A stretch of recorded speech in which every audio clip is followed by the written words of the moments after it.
ओ बे समाव जों दिनै सनितपुर जिल्लानि बातासिपुर बे ओनसोलनि जों बाव जों सारियाव गसंनाय गासैबो एक्स एनडिएफबि आंगो लोगो बिथांमोन दङ।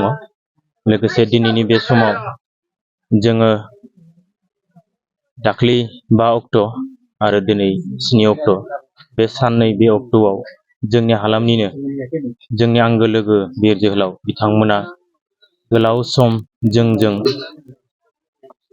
जों बर' हारिनि थाखाय एनडिएफबि आफादाव जोंजों समानै दुखु खस्थ' जाबोनानै नांबोनाय बिथांमोना मोनसे समाव हमजानानै गोबाव सम जेलाव थानांदोंमोन।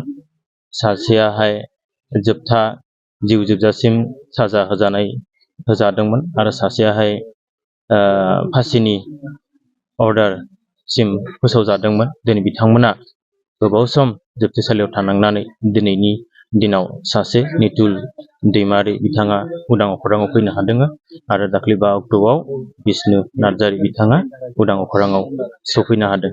दिनै जोंनि बे ओनसोलनि जोंनि बिर जोहोलाव आंगो लोगो बिथांमोनखौ जोंजों लोगोसे मोनफानानै बा जोंजों लोगोसे ज'यैनो थाफानानै बा जों बिथांमोनखौ लोगो मोननायखाय जों ओरैबायदि गोजोननाय आरो खुसि दङ।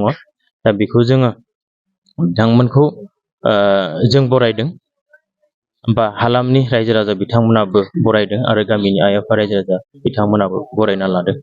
बेखौ जोङो जों बारग' एनडिएफबि जानानै रायजो राजा बिथांमोनखौबो जोङो साबायखर बावदों। बिथांमोना गोबाव सम जोबथेसालियाव थानानै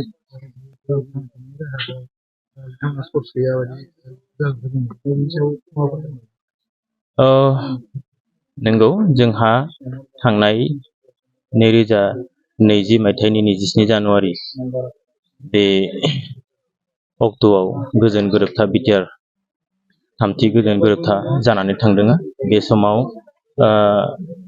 जोंनिनो बिर जोहोलाव सानै जोंनि ओनसोलनि बिथांमोन मैया दाख्लै गनाय आरो दिनै गबोनाय बिथांमोननि जिथु न'खरनि हालोद आरो बिथांमोननि गोबाव सम जेराव थानांनाय जिथु न'खरारि आरो गाव बिक्ति गोबां रांखावरि आंखालाव दङ। दिनै बिथांमोननि जिथु गभर्नमेन्टनिफ्राय मोननो गोनां रिहेबिलिटेसन बिथांमोना थाबैनो मोननांगौ, जों बेखौ हास्थायो। लोगोसे बिथांमोनहा न'खराव बिथांमोनखौ सानैखौ बख'नायनि थाखाय न'खरा गोबां रां रुफा धोन सम्पति खहा जानांदों।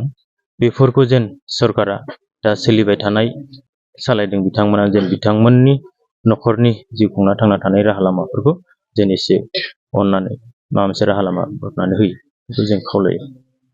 हारिनि सासे बिर जोहोलावा गावनि आंगो न' फारसे मोनफैफिनबाय। दा बिनि गेजेरजों नोंथाङा ओनसोलनि रायजो राजानि जानानै जोंनि दिंखियाजुलि ओनसोलनि आरो बातासिपुर ओनसोलनि जानानै मोनसे दिनै खोब मोजां गोजोनथाव खौरां आरो मोनसे जोंनि थाखाय मोजां।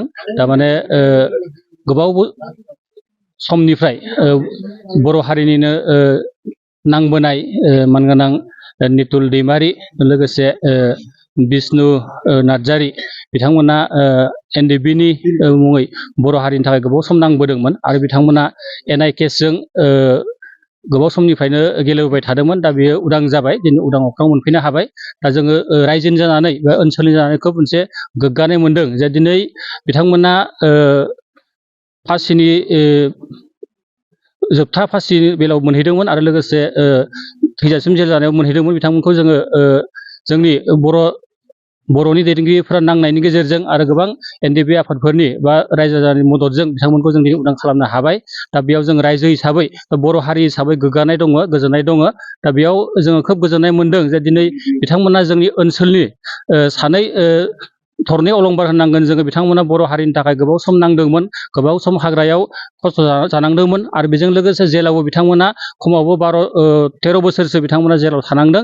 दा बे बिथांमोनखौ दिनै जोङो उदां अख्राङाव मोननो हानानै बा जोंजों लोगोसे मोननो हानानै जों खोब गोजोननाय मोनदों आरो लोगोसे आसा खालामदों इसोरा बिथांमोनखौ अरायसम बर' रायजो राजानि थाखाय मोजां खामानि मावलांगोन, बिथांमोनखौ आशीर्बाद होगोन आरो जों बयबो रायजो राजाफ्रा बिथांमोना बर' हारिनि नांनाय हिसाबै जों बिथांमोनखौ अनसायनानै लागोन आरो बिथांखौ मान होदों सनमान होदों दिनैनि नैबे गोजोन थासारियाव जों बिथांमोनखौ बरायदों मान बावदों जे बिथांमोना बर' हारिनि थाखायनो नांना फैनाय साफा जोंनि बर' हारिनि अलंबार दा बिथांमोनखौ जों मान बावनो मोननानै बरायनो मोननानै खोब गोजोननाय मोनदों।